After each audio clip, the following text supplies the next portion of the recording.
Bonjour à toutes et à tous et bienvenue sur ce tuto. Alors ici à la demande de beaucoup de personnes qui m'ont demandé, tiens Pierre, pourrais-tu faire encore un petit tuto sur Affinity? Donc voilà, voici le deuxième tuto.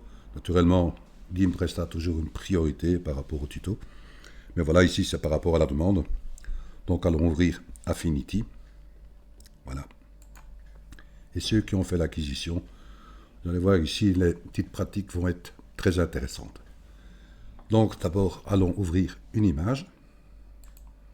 Je vais ouvrir un élément récent. Je vais prendre par exemple Scotland.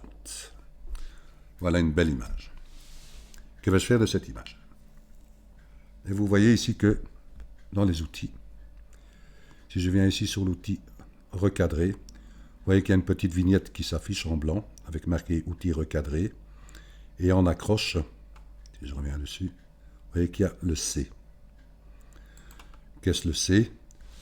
C'est le raccourci clavier. Si je viens ici sur les brosses par exemple, les brosses, vous voyez c'est un B. B est facile à retenir.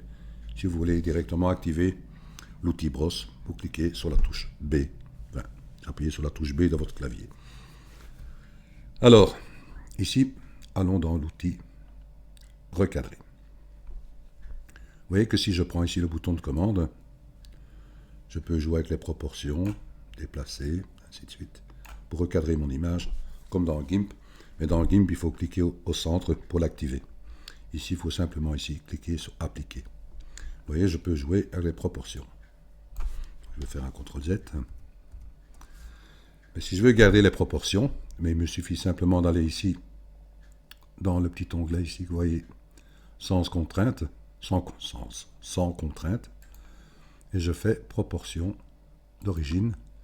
À ce moment-là, je garde toutes mes proportions. Voyez. CTRL Z. Et j'ai la fonction ici qui est redresser.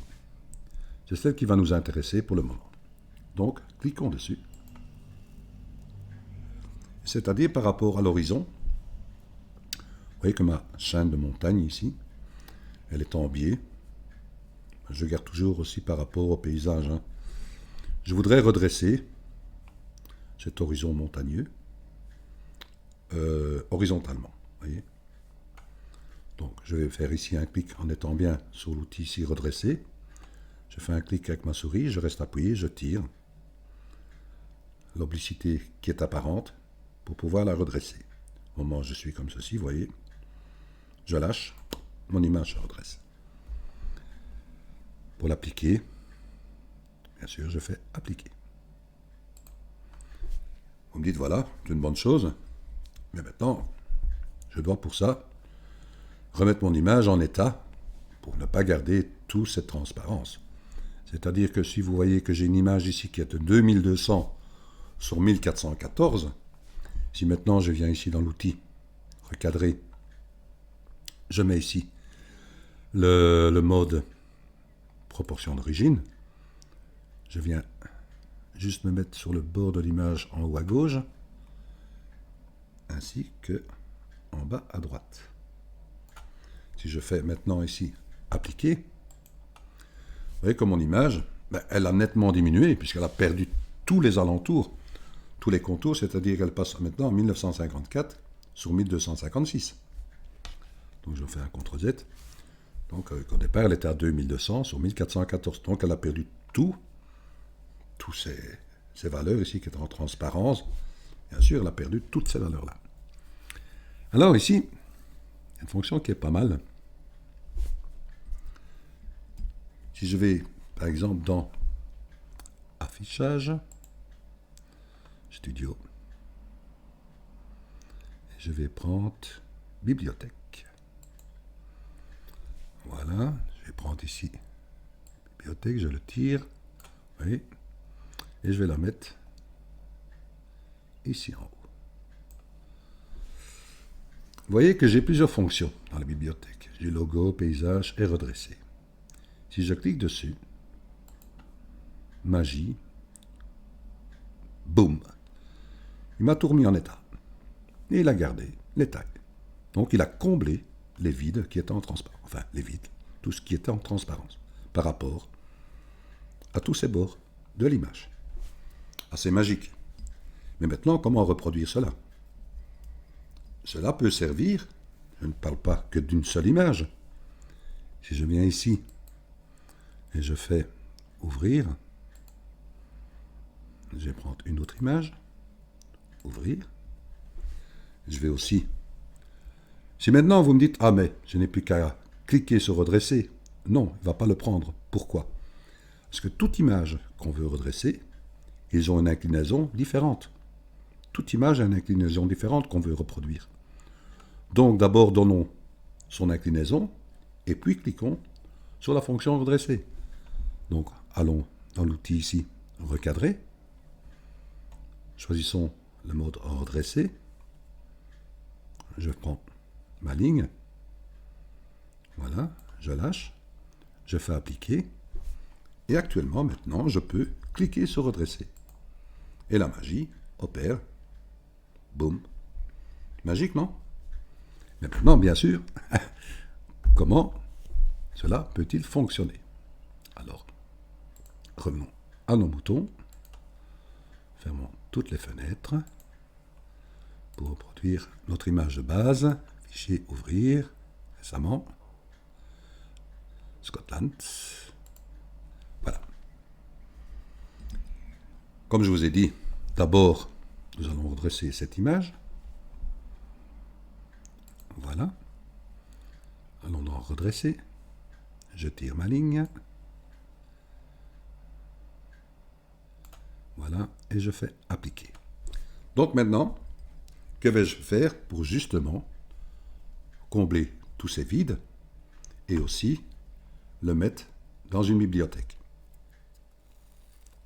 Pour pouvoir le mettre dans une bibliothèque, il faut employer le mode macro. Qu'est-ce que la fonction macro? La fonction macro, au moment où vous allez activer la fonction macro, il va enregistrer toutes les opérations que vous allez effectuer sur votre image. Donc, allons chercher ce filtre. Affichage studio. Macro. Une fenêtre s'ouvre, qui est ici. C'est-à-dire qu'au moment où je vais cliquer sur le bouton rouge, il va lancer l'enregistrement de toutes les fonctions que je vais créer sur mon image. Alors, qu'est-ce que je veux créer? Justement, je veux créer pour combler tout le vide qu'il y a sur une image qui a été redressée. Alors, avant de commencer de pouvoir combler tout ce vide, je vais lancer la macro. Donc, je lance l'enregistrement. Voilà. Ne vous souciez pas du temps que vous mettez entre chaque étape. Il n'en prend pas en considération. Il ne va prendre en considération que toutes les actions que vous allez créer, pas du temps que vous allez mettre entre. Donc, que vais-je faire de cela maintenant? Je vais aller dans Calque et je vais aller ici, tramer et ajuster. Vous voyez ici, il a cliqué directement, il a pris la fonction. Maintenant, le temps que je mets entre, il y a peu d'importance. Vous voyez ici, tout ce qui est en transparence, mais je vais le sélectionner. Comment sélectionner cette transparence? Je vais aller dans Sélection. Vous voyez que ici j'ai gamme alpha, je fais sélection 100%. Automatiquement, il sélectionne tout ce qui est en transparence et me met aussi dans mon macro sélection transparente. Maintenant, je vais agrandir un peu mon image, que vous voyez bien ce qui se passe.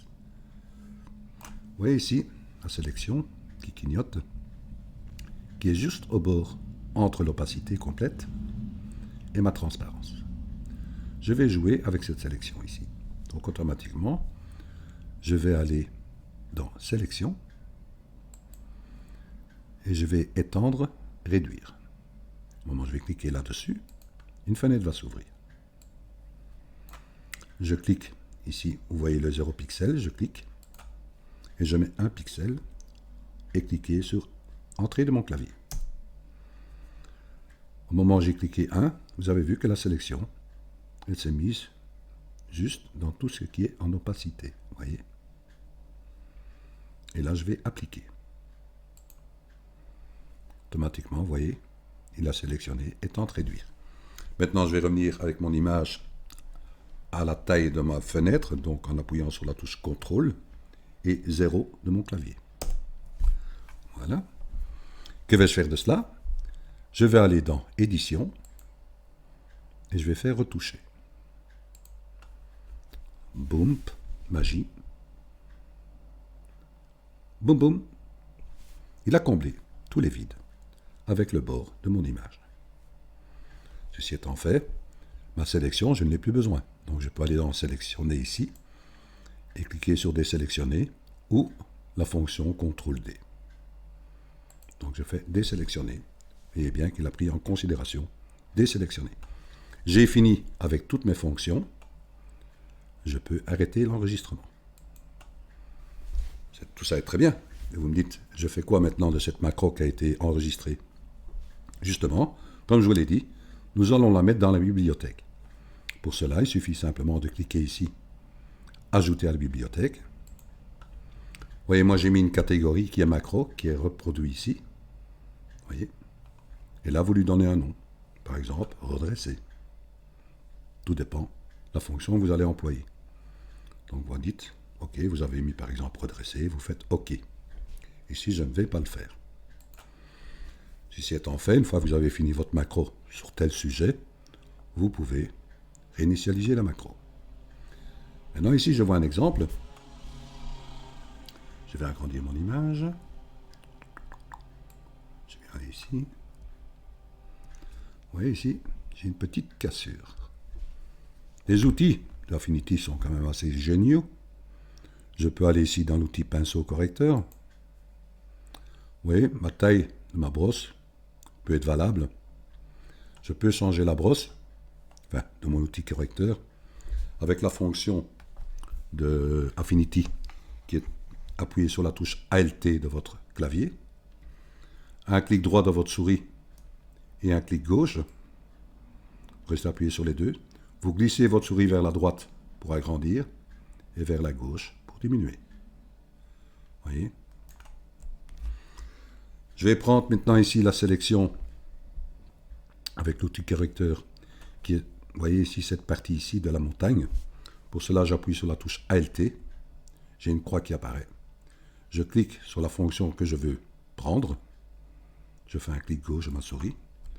Ma sélection est prise, vous voyez. Avec cette sélection, je m'emmène vers où je veux combler, par exemple. Bon, je regarde. Hein. Tout ce qui pourrait me satisfaire.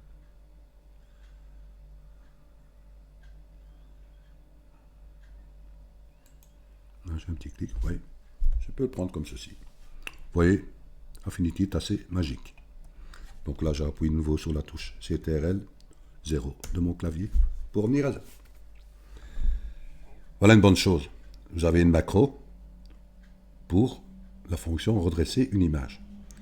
Mais vous voyez que je peux faire aussi la fonction logo. Si je clique ici sur logo, boum, j'ai mon logo qui se met d'office en bas de mon image. Et ça, ce sera de même avec toutes les images. C'est intéressant quand vous avez créé un logo, et chaque fois que vous avez fini votre projet, ben vous avez votre macro qui a été faite dans la bibliothèque avec votre logo, vous cliquez dessus, elle se met d'office en bas de votre image. Comment reproduire cela? Mais c'est exactement la même chose. D'abord, vous allez chercher votre logo. Donc vous faites Fichier, Ouvrir récemment. Moi, je vais prendre ici mon logo. Voilà. Je ne vais pas commencer ma macro à mon logo, c'est-à-dire copier mon logo pour l'envoyer dans mon image. Je viens dans mon image, je lance ma macro, parce que c'est ici qu'on va terminer les travaux. Donc je lance ma macro, voilà. Je viens dans mon logo, je fais CTRL-C de mon logo, je reviens sur mon image. Vous voyez, là je reviens de nouveau, vous voyez ici, qu'il est toujours là, prêt à activer. Là, je vais faire CTRL-V. Vous voyez, mon logo apparaît, donc il fait coller. Je vais prendre ici l'outil pour déplacer.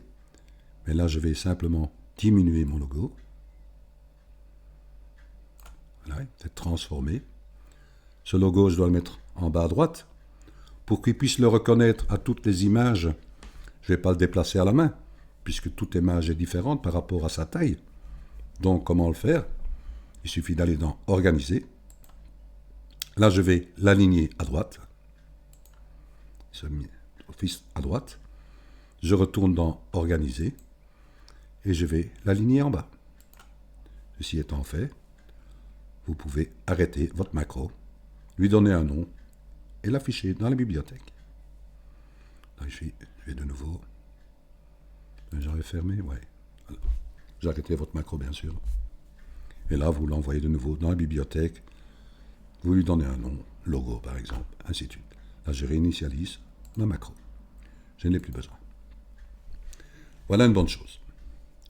C'est utile pour toutes les images. C'est vrai que ça peut être intéressant.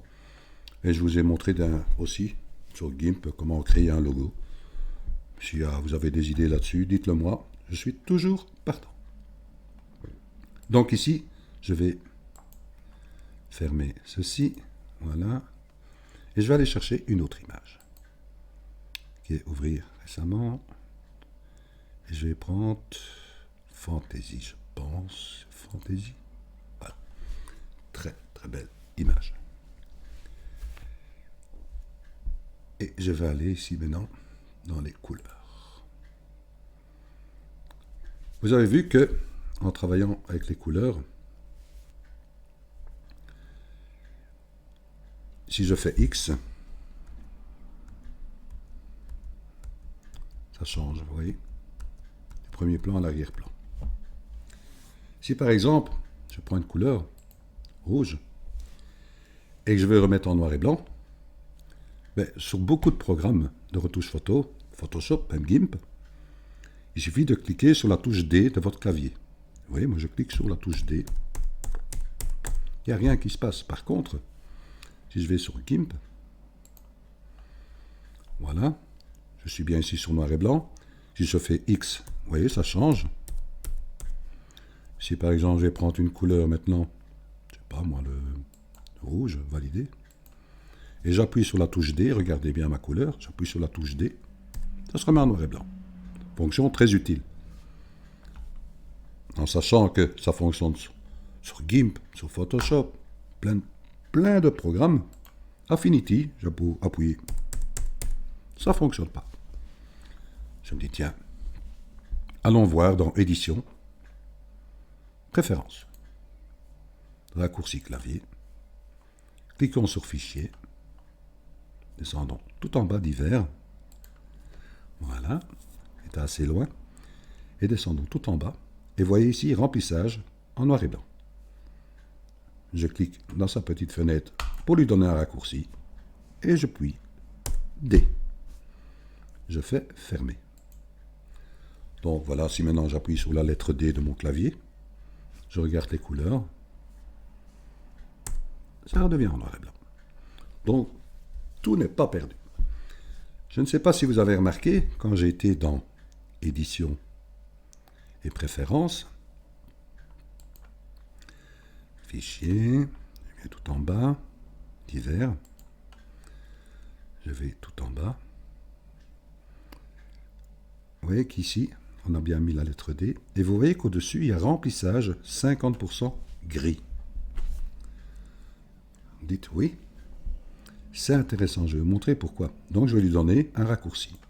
Et je vais rester dans la gamme avec les couleurs, c'est-à-dire dans la gamme du D par exemple, et je rajoute simplement majuscule plus D. Je fais fermer. Donc ici, avec le raccourci majuscule plus D, si je fais majuscule plus D, vous voyez que ma couleur est devenue grise. Comment reproduire ça sur GIMP? Ben, je n'ai pas la fonction ajustée à 50% avec des raccourcis. À moins que vous pouvez le trouver, mais moi j'ai cherché, j'ai pas trouvé de raccourci par rapport à ça. Alors comment trouver exactement la nuance de 50%, pas degrés, nous ne sommes pas dans le film, mais bien 50% en degrés. Donc cliquons sur la couleur, nous en avons luminance ici, vous voyez. Là je fais un clic 2 fois, et je mets 50, et je suis exactement à 50%, entre le blanc et le noir. Donc il me donne un gris parfait, c'est-à-dire 7, 7, 7, 7, 7 en HTML. Ça c'est manuellement. Si je viens ici, sur Affinity, pour l'avoir manuellement, dans les couleurs, parce que nous sommes ici normalement en RVB, vous voyez, je me dis, tiens, comment trouver exactement le 50%? Ben, il suffit d'aller dans TSL, par exemple. TSI, oh là là, Pierre. Et là, je vais ici, vous voyez.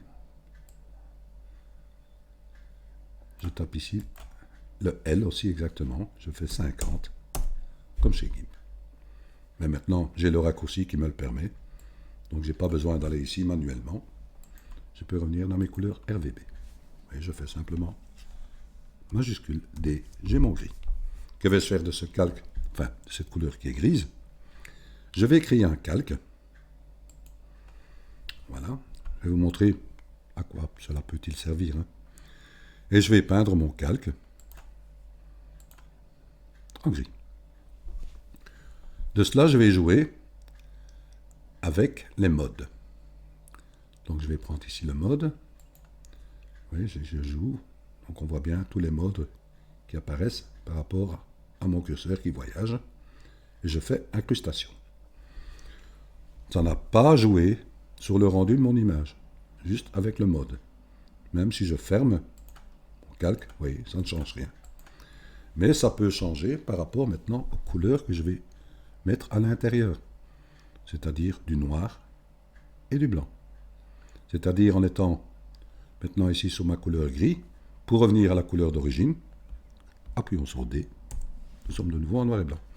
C'est-à-dire que maintenant, si j'emploie une brosse en appuyant sur B, comme je vous l'ai dit, avec le raccourci clavier B, je suis dans mes brosses. Vous voyez, j'ai une brosse, toujours bien faire attention, moi je prends souvent une dureté à 0%, parce que si je prends par exemple à 100%, vous voyez, j'ai le bord de ma brosse qui est assez dur, donc je fais un CTRL Z, voilà, et je vais diminuer ma dureté, je la mets même à 0%.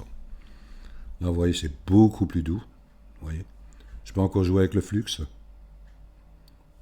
Vous voyez, maintenant si je suis ici avec une couleur noire, je vais assombrir, vous voyez. Vous pouvez toujours encore jouer avec les opacités, encore avec le flux, hein. Toujours par rapport au gris. Si je change avec la valeur X pour mettre le blanc en premier plan, je vais éclaircir. Vous voyez, j'ai bien la page ici, ou là, vous voyez. Si maintenant je reviens avec la touche majuscule D, je reviens en gris, je remets les couleurs d'origine, vous voyez. Et comment pouvez-vous vous amuser? Aussi, ça peut servir sur GIMP.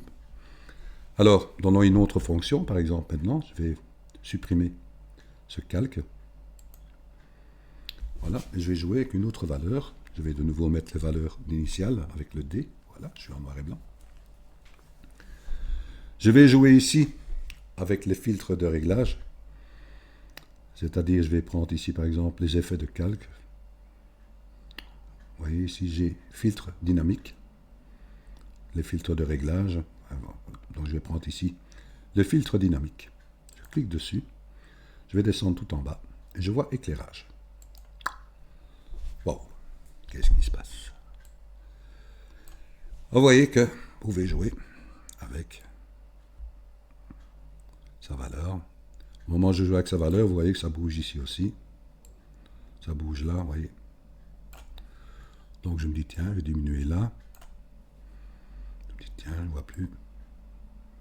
Qu'est-ce qui se passe? On prend ici le petit point, on tire, voilà. On s'amuse, hein? On est là. Je dis, tiens, je vais le prendre ici, je vais le mettre ici, par exemple. Je tire la couleur, enfin, là. Voilà, je regarde toujours ce que je peux en tirer.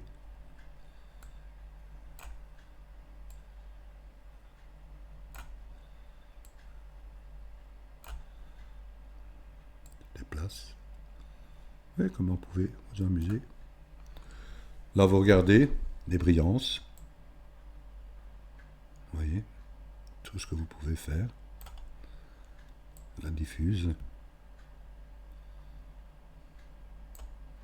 Spéculaire. Regardez ici aussi les branches. Je fais, vous voyez. Vous pouvez le faire à la main. Le centre. Vous pouvez jouer. C'est le but. Au moment où vous voulez donner des petits éclairages. Ceci est le premier exemple. Si maintenant je viens ici sur le point, le type. Vous voyez, j'ai un deuxième point ici. Je fais ceci. Oups, je me dis, waouh, qu'est-ce qui s'est passé? Mais je vais simplement réinitialiser. Voilà. Je laisse les valeurs réinitiales. Là, je retourne dans mon point pour rechanger. J'ai une autre valeur. Vous voyez, je peux venir avec ce point ici. Le déplacer aussi. Je peux jouer avec sa distance. Vous voyez, je peux jouer avec sa distance comme ceci. Je peux jouer avec spéculaire, sa brillance,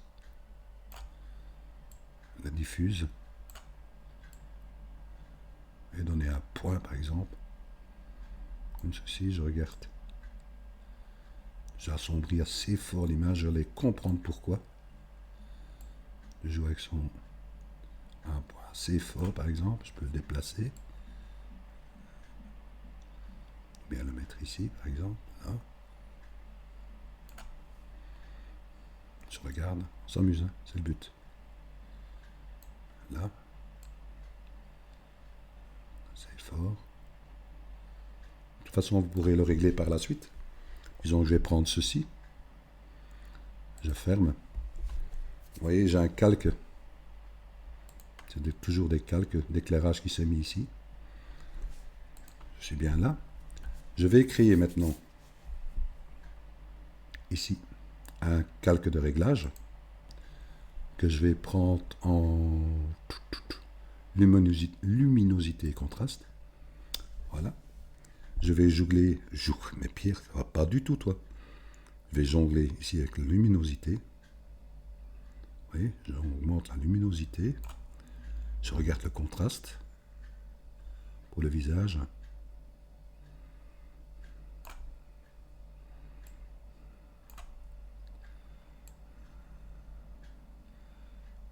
Voilà.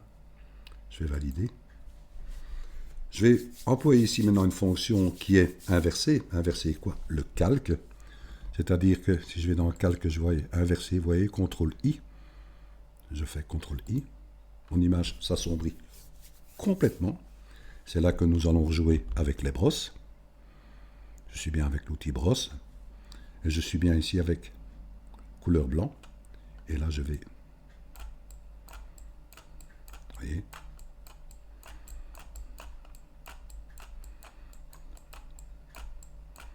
On peut s'amuser légèrement. Mon flux.